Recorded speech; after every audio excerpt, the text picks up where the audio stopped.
Primero, volver a pensar ideología en términos marxistas, ¿no? Como una falsa representación de la realidad. Ideologismo podríamos hacer, tal vez en el lenguaje que utilizamos normalmente. Es interesante porque Francisco también utiliza la palabra ideología como falsa representación de la realidad, cuando él dice que la realidad es superior a la idea, ¿no? Que la idea tiene que captar la realidad y no pretender amoldar la realidad a las ideas. Y en los economistas del mainstream y en los heterodoxos también hay manuales conceptuales que, en mi opinión, no sirven para pensar la transformación. Y a veces a mí me gusta buscar la etimología de las palabras, ¿no? Eco, que es casa, que es el hogar, y nomia, que son las leyes, la administración, el gobierno. Es el gobierno de la casa común. Vamos a hablar al menos de nuestra patria chica. Y si uno piensa cómo gobierna su hogar, una compañera nuestra en un barrio popular o en una comunidad, y lo digo en femenino porque la realidad indica que en general son las compañeras, son las mujeres las que llevan adelante la casa, por las estructuras patriarcales que llevamos, o por distintos motivos. Eso es lo que sucede en la mayoría de los hogares, sobre todo, por lo menos en los sectores que yo más conozco. Y no piensa en términos de tasa de interés, inflación y restricciones externas. Piensa en términos de verduras, de frutas, de alimentos, de pagar el alquiler para vivir, o sea, de vivienda. Piensa en términos de cómo mantener limpia y desinfectada la casa, en términos de educación. Y pareciera ser que los economistas, que son los que tienen que buscar las normas y las reglas para administrar nuestra casa común, solamente tienen que pensar en términos de unas cuestiones técnicas sobre cómo funciona la moneda y el dinero, y que ellos no tienen nada que hacer con la política de vivienda, o no tienen nada que hacer con la política, si se quiere, de producción popular. O fíjense que cómo está estructurado el Estado, hay un Ministerio de Producción y otro de Economía, casi como si fueran cosas distintas. Entonces, mi visión del asunto es que hay que cambiar un paradigma tecnofinanciero, es decir, tecnocrático y financiero, por un paradigma humano y ecológico, que tampoco es plantearlo como un ideologismo. Es fácil, es ver la cosa de la perspectiva de los de abajo, de la sabiduría que hay en los de abajo y en los pueblos. Cómo viven la economía los de abajo y los pueblos. ¿Qué necesitan los de abajo y los pueblos para vivir mejor? Para vivir bien, en realidad. Y si uno ve, por ejemplo, esta cuestión de la restricción externa, y piensa qué es lo que necesita con más urgencia nuestro país.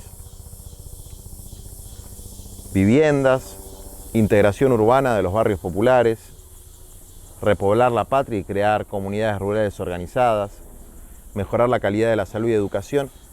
¿Qué tenemos que importar para eso? Yo no encuentro nada. Ningún insumo necesario para la importación de lo que necesita la mayor parte de nuestro pueblo para ser feliz. Si uno ve cómo hablan los economistas, hablan de cosas vinculadas al dinero, no a la vida humana. Que la tasa de interés, que el tipo de cambio, que la inflación. Desde luego son cosas que afectan a las personas, pero es raro escuchar hablar en términos de vivienda, o en términos de alimentación, o en términos de acceso a la tierra. Yo sobre la deuda tengo una opinión muy práctica y muy de coyuntura. Es decir, si fuéramos algo más profundo, desde luego que considero que los pueblos a nivel internacional tienen que dar una batalla por como mínimo reformular los organismos del Bretton Woods y todas esas, si se quiere, organizaciones financieras, laborales, políticas, creadas después de la Segunda Guerra Mundial, porque ese mundo terminó, ¿no? Y que cumplieron un rol importante para mantener por lo menos la paz. Es decir, no hay que subestimar la importancia de haber mantenido la paz en términos tradicionales de la palabra, ¿no? Porque Francisco también dice que hay una tercera guerra mundial en cuotas, pero haber evitado carnicerías como la Segunda Guerra Mundial. Nuestra generación no lo vivió.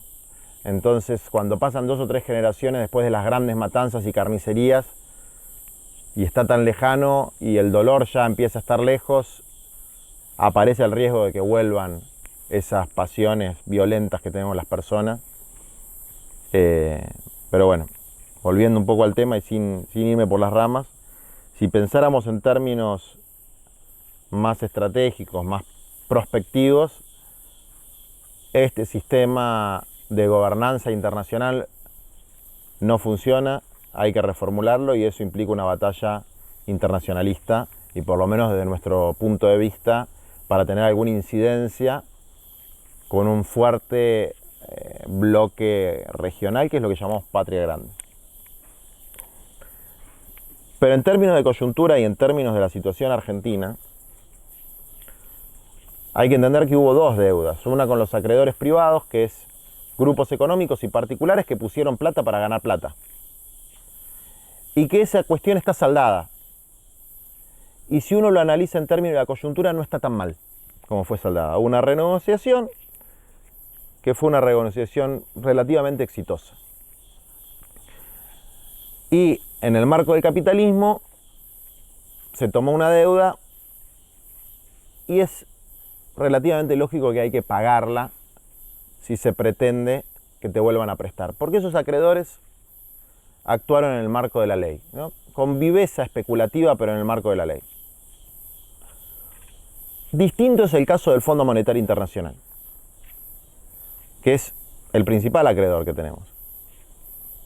Porque el Fondo Monetario Internacional es un organismo político internacional de que la Argentina es parte, que tiene un estatuto que fue flagrante y alevosamente violado durante la gestión de Mauricio Macri, tomando una deuda que la Argentina no podía pagar, que se utilizó para financiar la fuga de capitales. Es decir, para decirlo en criollo, los dólares que entraron al Banco Central del Fondo Monetario Internacional, así como entraban, eran adquiridos por empresarios nacionales, por amigos del poder, eran adquiridos a precio vil y esos dólares terminaban en alguna cuenta offshore, es decir, fuera del sistema económico financiero de la Argentina.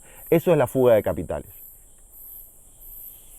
Entonces ahí hay 3 cómplices en este entramado mafioso. El directorio del Fondo Monetario Internacional y lo que está detrás del Fondo Monetario Internacional, que es la geopolítica norteamericana, que tomó una decisión cuyo único objeto era garantizar la reelección de Mauricio Macri, algo confesado por autoridades de primera línea del Fondo Monetario Internacional. Esos son los principales responsables, ¿eh? Porque la culpa no es del chancho, sino del que le da de comer. El chancho es Macri, que sacrificó al pueblo que lo eligió, o al que debía representar, al que eligió, al que no lo eligió, por su pequeña ambición y por su servilismo frente al poder económico. Y en la tercera línea de responsables están los fugadores, que son los que concretaron la estafa, son los que ejecutaron la violación del artículo 6 de la Carta Orgánica del Fondo Monetario Internacional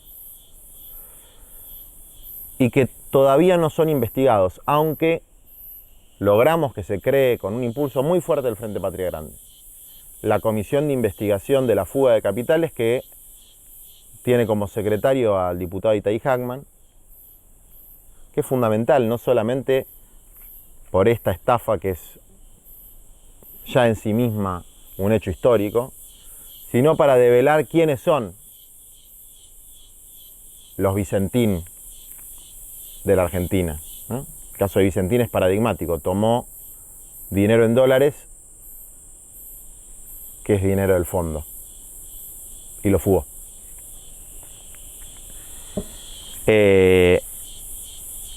Entonces la investigación de la fuga y por otra parte la impugnación de la decisión del fondo de haber hecho el préstamo. Y renegociar sobre la base de que acá hubo una estafa. Y auditar qué se usó bien y qué se usó mal. Y dar la batalla internacionalmente. Y después si se pierde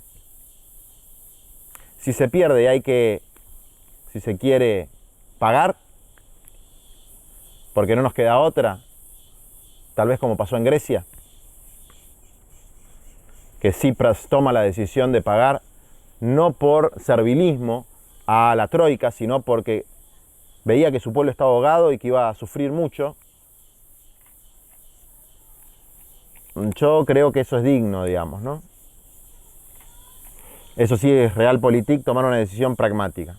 Pero así como lo estamos haciendo ahora, de buena onda, como si fuéramos todos amigos, como si acá no hubiera pasado nada, yo no estoy de acuerdo. Y no solamente yo, somos muchos los que no estamos de acuerdo. De hecho, los dos diputados del Frente Patria Grande no van a votar ese acuerdo si no se dan alguna de estas condiciones, ¿no? Porque nosotros también queremos ser pragmáticos, no es que queremos hacer una intervención testimonial, sino queremos cambiar algunos términos de lo que se está discutiendo. Porque además quiero agregar esto para ir cerrando la idea, no es verdad que el fondo no esté interviniendo en nuestra economía. Está presionando para ajustar, es decir, para reducir el llamado déficit fiscal, y básicamente es una de las razones por las que se suspendió el ingreso familiar de emergencia, que haberlo suspendido es realmente un error y un golpe innecesario a los sectores más empobrecidos del país. Lo que sucede es que la economía está pensada para otra clase. Y no me refiero únicamente a la alta burguesía, a los sectores del empresariado más concentrados, sino para las clases integradas en el proceso de globalización. Integradas, digamos, también como consumidores, no solamente como víctimas.